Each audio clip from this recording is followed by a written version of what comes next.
대한민국 인생 100세 시대. 평균 수명의 증가로 노후 기간은 계속 길어지고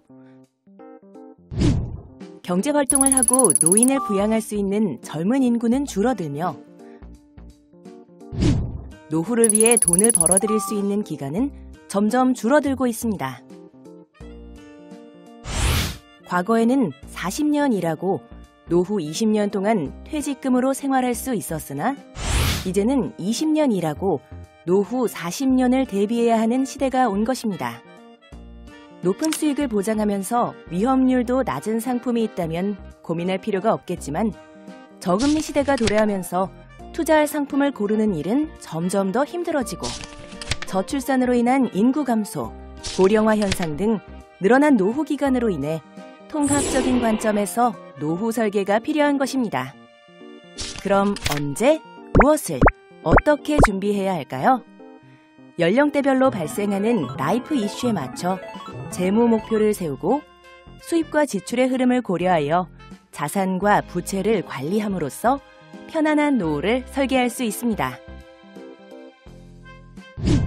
이에 퇴직연금 제도는 안정적인 노후를 위한 노후 보장 체계에서 핵심적인 역할을 합니다. 국민연금으로 기초적인 생활을 보장받고 퇴직연금으로 안정적인 노후 생활, 개인연금으로는 여유 있는 노후 생활을 준비해야 합니다. 안정적인 노후 생활의 중요성만큼이나 이젠 퇴직연금 제도가 무엇인지 알아야 할 때입니다. 나의 행복한 미래를 책임질 퇴직연금. 과연 어떻게 운영되고 있을까요?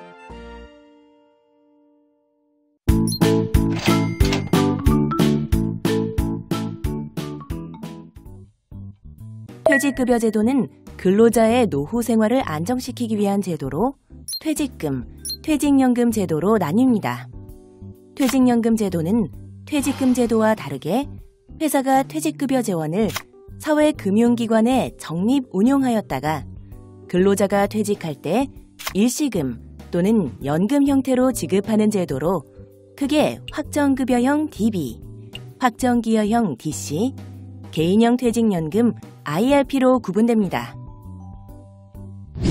퇴직연금 제도는 근로자의 수급권을 강화하여 퇴직금을 보호하고 다양한 상품에 투자할 수 있어서 퇴직금을 더 키울 수도 있으며 퇴직할 때는 일시금뿐만 아니라 연금으로도 받을 수 있어 가입자의 노후 소득으로 활용할 수 있습니다.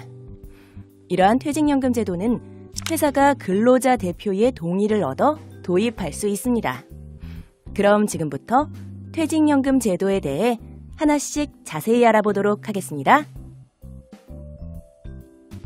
퇴직연금은 크게 확정급여형 DB, 확정기여형 DC, 개인형 퇴직연금 IRP로 구분되며 각각 퇴직급여 형태나 적립금 운용 주체, 수령 형태 등 종류에 따라 다르게 운용되고 있습니다. 보다 자세한 내용을 하나씩 살펴보도록 하겠습니다. 먼저 확정급여형 퇴직연금 제도에 대해 살펴보면 확정급여형은 가입자가 퇴직 시에 수령할 퇴직급여가 근무기간과 평균 임금에 의해 사전적으로 결정되어 있는 제도입니다. 따라서 회사가 적립금을 직접 운용하기 때문에 수수료 부담 및 운용 책임은 회사에 있으며 운용 결과에 따라 회사가 납입해야 할 부담금 수준이 변동될 수 있습니다. 가입자는 퇴직급여 수령 시 일시금 또는 연금의 형태로 받을 수 있으며 확정급여형은 회사가 퇴직자산을 직접 책임지고 운용하기 때문에 가입자의 추가 납입이나 중도 인출은 불가능합니다. 이처럼 확정급여형은 퇴직 시 최종 임금의 근무한 연수를 곱하여 계산되기 때문에 가입자의 근속연수와 퇴직 시 평균 임금 이 두 가지만 안다면 가입자가 퇴직 시 받게 될 퇴직금 금액을 알 수 있습니다. 만약 5년 근속을 하고 퇴직 시 평균 임금이 122만 원이라고 하면 퇴직연금으로 610만 원을 받을 수 있습니다. 반면에 확정기여형은 회사가 매년 가입자 연간 임금의 12분의 1 이상을 부담금으로 납부하고 가입자가 적립금 운용 방법을 결정하기 때문에 가입자의 적립금 운용 성과에 따라 퇴직 후 수령액이 변동될 수 있습니다. 이에 가입자가 직접 운용하는 만큼 운용에 따른 책임도 가입자가 갖게 됩니다. 퇴직급여의 수령은 확정급여형과 동일하게 일시금이나 연금으로 받으실 수 있습니다. 확정기여형은 가입자가 직접 운용하므로 확정급여형과는 다르게 추가 납입이 가능하고 법정 사유가 충족되면 중도 인출도 가능합니다. 다만 개인 추가 부담금의 수수료는 회사 규약에 따르며 가입자가 부담할 수도 있습니다. 만약 5년 근속한 가입자가 확정기여형으로 퇴직연금을 받는다면 5년간의 회사 부담금 합계와 매년 운용성과 누적 합계에 따라 퇴직연금을 받을 수가 있습니다. 앞서 확정급여형이나 확정기여형과 달리 개인형 퇴직연금은 회사 단위로 가입하는 것이 아니라 퇴직 시 받은 퇴직금을 적립하거나 개인의 노후 대비 저축을 위해 직접 퇴직연금 전용 계좌에 가입하는 형태입니다. 퇴직연금 가입자는 특정 사유를 제외하고 의무적으로 IRP로 퇴직급여를 수령해야 하는데 IRP에서 인출할 때까지는 과세 이연으로 소득에 대한 세금 납부를 미룰 수 있습니다. 따라서 가입자가 원하는 시점에 일시금이나 연금으로 받을 수 있습니다. 근로자 퇴직급여 보장법에 따라 퇴직연금제도 가입자는 IRP를 통해서만 퇴직급여를 수령할 수 있지만 IRP 이전 예외 사유에 해당할 경우 의무 수령 대상자에서 제외됩니다. 특히 IRP는 퇴직금을 납입할 때나 운용할 때 모두 세금 납부를 유예받으면서 적립 및 운용한 후 퇴직급여 수령 단계에서 과세하게 됩니다. 따라서 가입자는 퇴직급여를 연금으로 지급받을 수 있는 55세 이전까지 운용기간의 수익에 대한 추가 과세 이연 혜택이 부여됩니다. 개인형 퇴직연금도 확정기여형처럼 가입자가 직접 운용하기 때문에 수수료 부담과 운용의 책임이 가입자에게 있으며 추가 납입이 가능하고 법정 사유가 충족되면 중도 인출도 가능합니다. 또한 퇴직연금 미가입자가 퇴직금 수령 후 60일 이내에 IRP에 입금하면 운용 및 과세 이연 혜택을 받을 수 있습니다. 지금까지 알아본 퇴직연금 제도를 정리해보면 다음과 같습니다. 퇴직연금 제도의 장단점을 비교하여 노후 자금을 준비하시기 바랍니다. 특히 DC, IRP 계좌에 가입자가 추가 납입할 경우 연간 납입할 수 있는 금액은 개인연금과도 합산하여 연간 1,800만 원입니다. 추가 납입 금액에 대한 세액공제 혜택은 세법 기준에 따라 적용되니 이 점 참고하시기 바랍니다.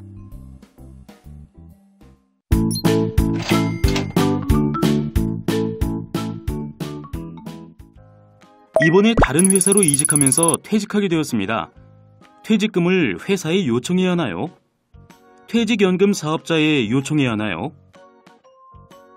퇴직연금제도 가입자가 퇴직급여를 수령할 때는 수급 요건에 따라 연금 또는 일시금으로 수령할 수 있습니다.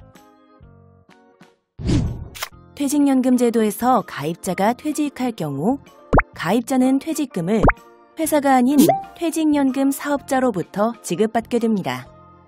따라서 가입자가 회사에 퇴직 신청을 하기 전 원하는 금융기관에서 IRP 계좌를 만든 후 퇴직 신청 시 IRP 계좌번호와 함께 퇴직 서류를 제출하고 회사는 퇴직연금 사업자에게 퇴직금을 지급할 것을 지시하게 되며 퇴직연금 사업자는 가입자의 운용 중인 투자 상품을 매각하고 그 금액을 가입자의 IRP 계좌로 퇴직급여를 지급합니다. 만약 다니던 회사의 폐업 등으로 회사를 통한 급여 청구가 곤란한 경우 직접 퇴직연금 사업자의 급여를 청구하면 받을 수 있습니다. 근로자 퇴직급여 보장법에 따라 회사가 부담금을 제때 납입하도록 유도하고 부담금 미납으로 인한 가입자의 손실을 방지하기 위해 회사가 부담금을 미납하는 경우 미납부담금 지연이자를 부과하고 있는데요. 회사가 부담할 지연이자는 부담금 납입 예정일과 퇴직일 등을 기준으로 다르게 부과됩니다. 집에 급하게 목돈이 들어갈 일이 있어서 퇴직금을 중도 인출하고 싶은데 방법이 없을까요? 가입자의 수급권 보호를 위해 퇴직급여를 받을 권리는 양도하거나 담보로 제공할 수 없으나 법정 요건을 갖춘 경우 가능합니다. 확정급여형 가입자는 적립금 50% 한도로 담보대출, 확정기회형 가입자는 담보대출과 적립금 100% 중도인출이 가능합니다. 중도인출이 가능한 법정 사유는 다음과 같습니다. 무주택자가 본인 명의로 주택을 구입하거나 주거를 목적으로 한 전세금 또는 보증금을 부담하는 경우, 본인 또는 부양가족이 부상, 질병으로 6개월 이상 요양하는 경우 중도인출이 가능하며, 파산 선고 또는 개인 회생 절차 개시 결정을 받은 경우 또는 천재지변 등으로 피해를 입은 경우에도 가능합니다. 그 밖에 등록금, 혼례비 또는 장례비 등을 부담하는 경우는 담보대출 시 가능하지만 이 경우 현재 시행되고 있지 않습니다. 이렇게 중도인출이 가능한 법정 사유 조건을 갖추었다면 회사 또는 퇴직연금 사업자에게 사유별 필요한 제출 서류 등의 절차에 따라 중도인출 시 퇴직소득세 세금 계산, 운용 중인 상품의 매도 처리 등에 대해 안내를 받아 진행하시면 됩니다. 현재 퇴직연금 사업자보다 조건이 좋은 퇴직연금 사업자로 직원들의 퇴직금을 운영하고 싶은데요. 바꿀 수 있을까요? 회사는 근로자와 합의한 퇴직연금 규약에 따라 퇴직연금 제도의 도입을 결정하는데 노사협의를 통하면 새로운 사업자로 계약을 이전하는 데 문제가 없습니다. 우선 근로자 대표의 동의 또는 의견 청취를 통해 규약을 변경하고 지방노동관서의 장에게 신고 수리를 받아야 합니다. 그런 후에 이전을 원하는 사업자와 계약을 체결하고 새로운 운용관리기관에는 가입자 정보를, 자산관리기관에는 적립금을 이전하여 새로운 사업자를 통해 퇴직연금 제도를 지속적으로 운영하면 됩니다. 만약 그간 운영해온 퇴직연금 제도를 노사 합의로 폐지하거나 회사가 일시적 재정 압박으로 퇴직연금 운영이 잠시 중단된다면 근로자의 적립금은 어떻게 될까요? 폐지할 경우 퇴직연금 제도에 적립된 퇴직금은 근로자의 IRP로 이전되고 해당하는 근무기간만큼 퇴직금을 중간 정산한 것으로 봅니다. 반면에 중단은 제도 폐지와는 달리 퇴직금이 근로자의 IRP로 이전되지 않으며 다시 제도를 재개할 수 있어서 가입자 추가 납입, 급여 지급, 적립금 운용, 적립금 운용 현황 통지 및 가입자 교육 등의 업무는 퇴직연금이 중단된 기간 동안에도 계속 수행할 수 있습니다.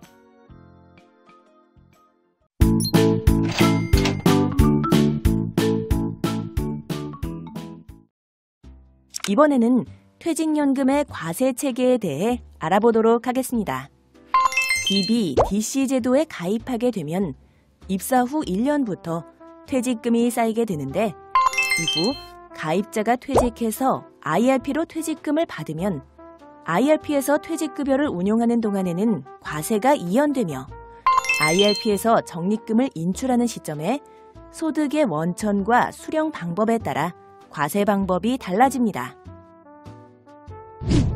퇴직급여를 일시금 형태로 수령할 경우 퇴직금에 대해선 개인별로 부과된 퇴직소득세가 적용되며 IRP에서 퇴직금을 운용하며 발생된 운용수익과 세액공제받은 추가 납입금은 기타소득세 16.5% 분리과세로 납세 의무가 종결됩니다. 반면 연금으로 수령할 경우 개인별 퇴직소득세를 30% 감면 적용하며 운용수익과 세액공제받은 추가 납입금은 수령 시 연령에 따라 연금소득세 5.5%에서 3.3%가 부과됩니다. 이때 세액공제 받은 금액과 운용수익에서 발생한 연금소득이 연 1,200만 원을 초과할 경우 해당 연금소득을 다른 소득과 합산해 종합소득세율로 과세하니 종합과세 관리가 필요하신 가입자는 주의가 필요합니다.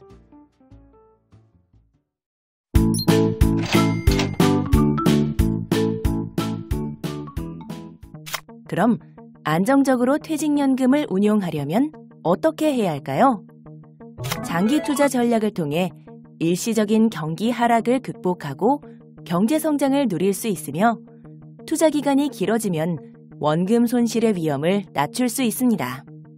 그리고 투자 대상을 분산하여 개별 금융상품의 특성으로부터 오는 서로 다른 위험을 분산시킬 뿐만 아니라 장기적으로 계속해서 분산 투자하게 될 경우 시장 변동 위험을 줄일 수 있어 투자 대상에 대한 개별적 관리를 통해 적립금을 안정적으로 운영할 수 있게 됩니다. 퇴직연금은 장기적인 관점에서 안정적으로 운용하되 투자 경험과 투자 성향에 따라 자산운용 전략 수립과 일관성이 필요하며 적절한 분산 투자를 통해 위험을 분산하는 것이 중요합니다. 따라서 투자 금융상품을 선택하기 전 자신의 투자 성향을 파악한 후 투자 성향에 적합한 금융상품 유형을 점검하고 적립금 운용 상품을 결정해야 하는데요. 특히 퇴직연금 상품은 위험도에 따라 투자 금지하는 상품군과 총 적립금의 70% 한도 안에서만 투자할 수 있는 상품군이 있으니 퇴직연금 적립금 운용 시 참고하시기 바랍니다. 지금까지 퇴직연금 제도의 유형부터 적립금 운용 방법까지 퇴직연금에 대한 전반적인 사항을 알아보았습니다. 100세 시대 행복한 노후를 위한 첫걸음 퇴직연금. 고객의 신뢰에 가치로 답하는 삼성증권이 여러분의 곁에 든든한 버팀목이 되겠습니다.